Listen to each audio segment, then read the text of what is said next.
guys, so I thought I would do a quick review of the new J.One Red Jelly Pack.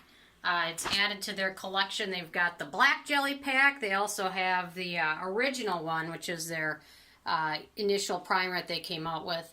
I wasn't initially going to review this today, but I thought I would because I applied this morning, and about 13 hours later, my makeup still looks amazing.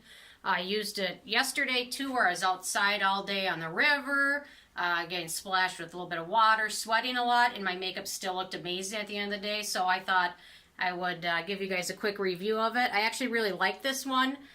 It's got a long list of ingredients, but it's got a lot of beneficial ingredients in it. And then let me just show you how it's very sticky, but it actually layers quite well, and you don't need a large amount. So probably like a dime size amount for your whole face. And then you'll just kind of rub it onto your fingertips and then just pat it all over your skin.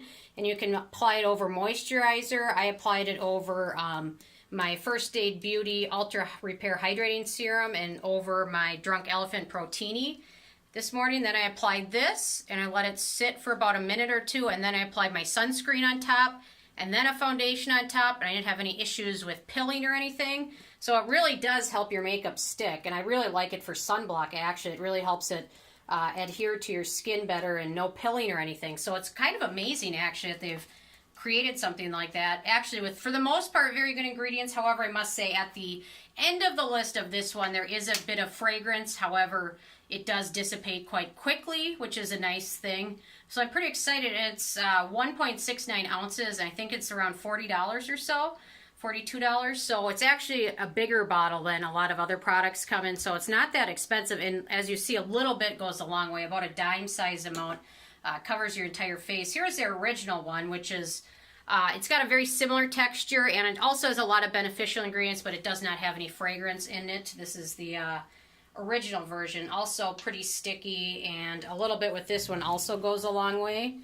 And they also say both of these can be used in the morning and at night for a mask, because it does contain quite a bit of beneficial ingredients. However, I haven't been using it at nighttime. That's kind of what I was originally going to do with it.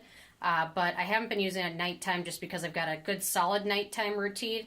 However, this works well in the morning because your skin still needs all the beneficial ingredients that it needs in the daytime as well as in the evening. So that's what I really like, is that I feel like using this in the morning gives my skin a little bit of boost of some good beneficial ingredients and antioxidants. So it's definitely worth checking out. If you have very, very sensitive skin though, there is fragrance. So you might, just depends on how sensitive it is, but it is at the end of a longer ingredient list, so it's not as big of a concern as had it been towards the very top of the list. And then in terms of comparison of these two, I haven't tried the black one. I'm going to have to pick that up now, though, because how much I like this. I would say if you have more acne-prone skin, I would probably go for the red pack as opposed to the white one. The white one contains a little bit of dimethicone in it, which can be pore clogging in some people. So I might recommend you trying out the red pack. It's at Sephora now as well. The J.One company. They released it on their website a few months ago, so I was hoping it would come to Sephora. I've been watching, and it finally did. So definitely worth checking out if you like a good primer that does not pill.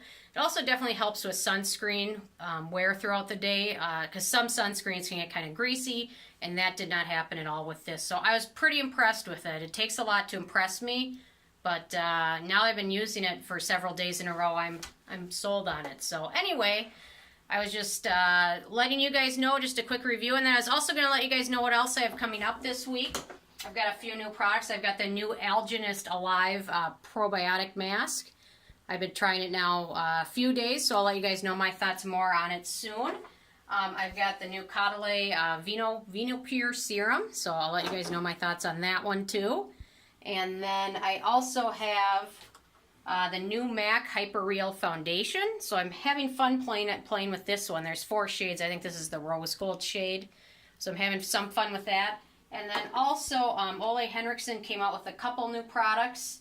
Retinol type products. So one's a night cream and the other one's a day serum. So I'll let you guys know my thoughts on those two as well. And then I've also been playing around for the last month or so with the Avon Lash Serum, so I'll let you guys know my thoughts on that one too. So I haven't tried a ton of Avon products, but I put in a big order just to try out and see what their products are like now, because I remember using them 20 years ago, but I haven't used anything lately, so trying them out. So I'm going to let you guys know my thoughts on those, and I've got some more Avon products coming up too if you guys are interested. So anyway, stay tuned for some more coming up this week. So thank you guys so much, and I'm interested if you want to leave a comment, if there's anything you're very excited to see, or if you don't see a product in here that you're interested in, let me know what your thoughts are and things you'd like to see reviewed. So anyway, leave a comment. I love hearing from you guys. Subscribe. I come with at least one new video every day. And if you want to help support the channel, give this video a thumbs up.